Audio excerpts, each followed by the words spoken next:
dukomeze. ubwoba nabushize muri kumara ubwoba niba ari ikintu muri gukora kibi ni kumara ubwoba mu gihe ngewe namuhwe umwana w'umuntu amfitiye nanjye nazo nteze kuzagira nzazigira uwazingiriye nkunda nita kunyita utanyitaho nta mwanya mfite mani wo gusubiza ibiziba nta mwanya mfite bro ibiziba bitanyanduza ngewe ugusubizanya n'ibiziba ngewe never ibiziba ushatse kuvuga ni hano mu magambo umuntu agerageza akose dusubije amaso inyuma gatoya so usa nkaho ubona ko hagiye kuzamo noneho ihangana ryo official ihangana ririmo imbaraga ariko ibyo ngibyo ntago ari byo dukeneye muri showbiz yacu nyarwanda ahubwo dukeneye kubaka tugashyira hamwe tukubakira kuri wa musingi w'iterambere. Akenshi nkunda kubaha nk'urugero nkababwira ati nk'uko igihugu cyacu cyunze ubumwe gikorera hamwe ni nk'uko muri showbiz twakabaye duteza umuziki duteza igihugu imbere ndetse n'ibindi byinshi. Rero kuvuga ati umuntu yirutse gutya wamaze ubwoba uramuteramo igisasu uyu munsi ejo agutera ikindi hoya ntabwo ariko bimeze ahubwo ni ugushyira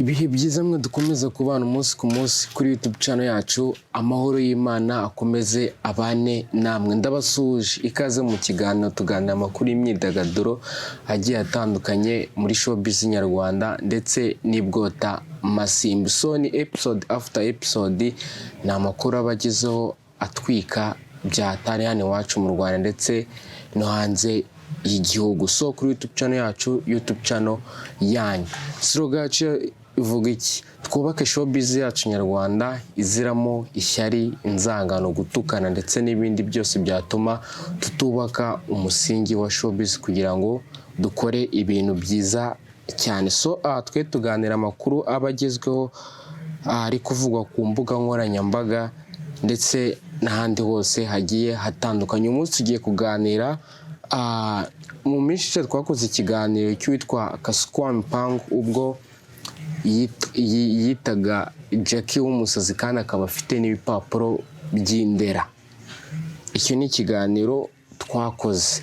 So biba binini hagati yabo ukagira ngo hari amabifu akomeye byatari abantu benshi bakabikuruza bakavugaho ibintu byinshi ati kuba abantu barahuzaga bagakora ibiganiro byiza ni gute uyu munsi bari kuryarya n'abari gutukana batari kumvikana harimo ya mashyari harimo za nzangano kwa gutukana bwa buryarya ndetse n'ibindi byinshi cyane. So witwa Kasukwa Mpango mu biganiro bye umunsi ku munsi atambutse kuri YouTube channel yiwe akunze kuvuga ko Jackie w'umusazi Jackie ufite ipapuro by'indera Jackie umeze ukuntu Jackie wiyambuye ubumuntu. So gutyo nibyo bigenda bikaba binini ariko na Jackie nawe aramusubiza cyane. Impamvu yabikure ku kiganiro Jackie yari yarakoze kuri Maisha Entertainment avuga yuko hari umukobwa wigize kwitaba Imana avuga yuko yatangaga show agiye abantu bakimukumbuye. Ubwo nibwo Kasuku yaje atavuga ati ngo Jackie yambuye ubumuntu yakoze amabara yakoze ibiki ndetse n'ibindi binini cyane. Hanyuma amajwi tugiye kubumvisha noneho ni amajwi uwitwa Jackie yaje avuga yuko atagifite ubwoba ngo wirukankana imbwa ukayimara ubwoba. So niyo majwi tugiye kubumvisha hanyuma dukomeze. ubwoba nabushize muri kumara ubwoba niba ari ikintu muri gukora kibi ni kumara ubwoba mu gihe ngewe namuhwe umwana w'umuntu amfitiye nanjye nazo nteze kuzagira nzazigira uwazingiriye nkunda nita kunyita utanyitaho nta mwanya mfite mani wo gusubiza ibiziba nta mwanya mfite bro ibiziba bitanyanduza ngewe ugusubizanya n'ibiziba ngewe never ibiziba ushatse kuvuga ni hano mu magambo umuntu agerageje kuyakotinga ni nko kuvuga ati wirukankana imbwa ukayimara ubwoba. Ese byaba bigiye kuba hagati yo guterana noneho amagambo ya nyayo byeruye no gutukana? Oya, ntabwo ari byo dukeneye muri showbiz cyangwa mu bindi. Ntabwo ari ngombwa kuvuga ngo umuntu yashize ubwoba tugiye kujya hanze noneho dutukane, turebe ibibi, turebe ibyiza. Ntabwo ari byo byakabaye bikwiye showbiz yacu nyarwanda muri rusange. Kubera yuko ngiye kubatungura sha ibintu ndi kwitegurira. Ngiye kubatungura anytime nibatanyica baba. Abangaba barimo barangendaho nibatanyica niba batamvanyemo umwuka. Nashize hano noneho mu kwegera imbere no mu magambo ahita kumvisha ati nawe afite plan yo gukoresha. Ese twakabaye ahubwo dufata iyo plan akaba ari plan nziza, dukora igikorwa cyiza. Ntabwo ari plan yo kuvuga ngo duterane amagambo kuri YouTube ku mbuga nkoranyambaga. So hano Jackie kuba yaza akavuga ati ubwoba bwashize ni kimwe, no kuvuga ko plan zindi zagarutse nabwo ni ikindi. Ariko dusubije amaso inyuma gatoya, so usa nkaho ubona ko hagiye kuzamo noneho ihangana rya official, ihangana ririmo imbaraga.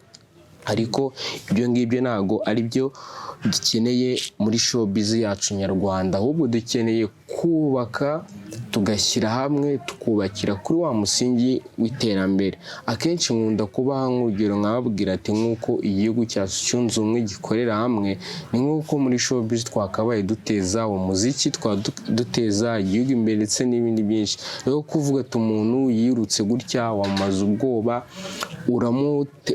uramuteramo igisasu uyu munsi, ejo agutera ikindi. Hoya, ntabwo ariko bimeze, ahubwo ni ugushyira hamwe. So dukomeje n'andi makuru,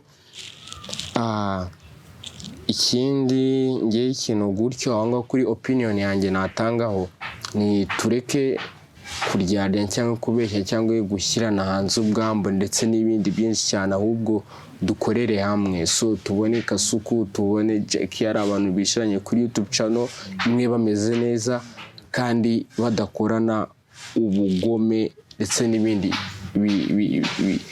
biba binini. Ibyo ngibyo twe ntabwo ari byo dushaka mu ruganda rwacu. So hano ukuntu bimeze,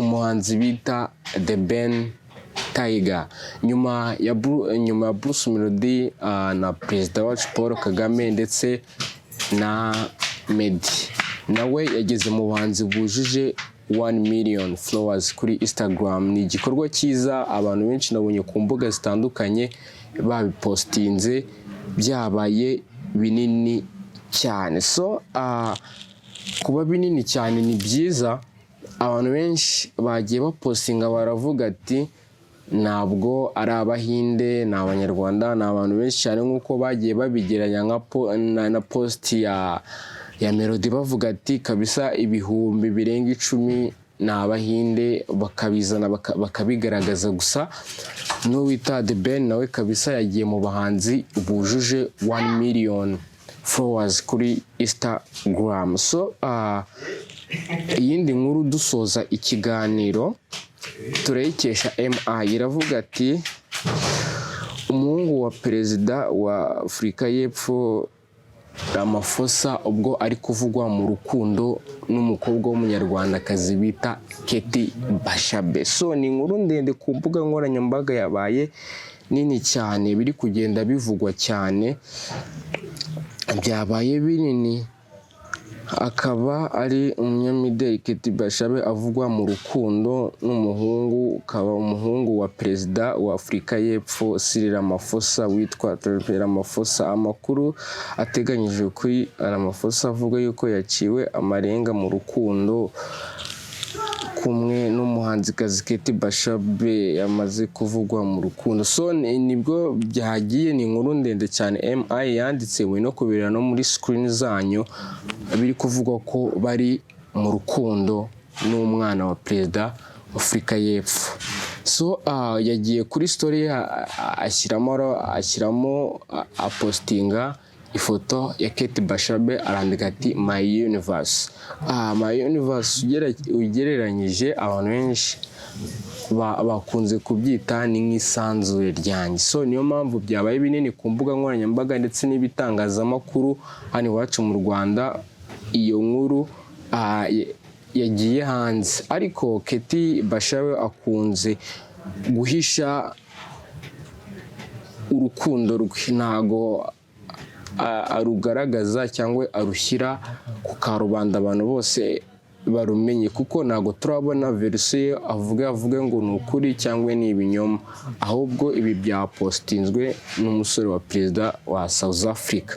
So ni biba biri kuvugwa, biri update, kuko nabonye ku mbuga nkoranyambaga byagiye biba binini cyane, biratangazwa cyane. So mureke dusoreza hano ikiganiro cyacu. So ni amakuru y'imyidagaduro agenda avugwa ku mbuga nkoranyambaga zitandukanye, cyane agenda acaracara. Ciao ciao.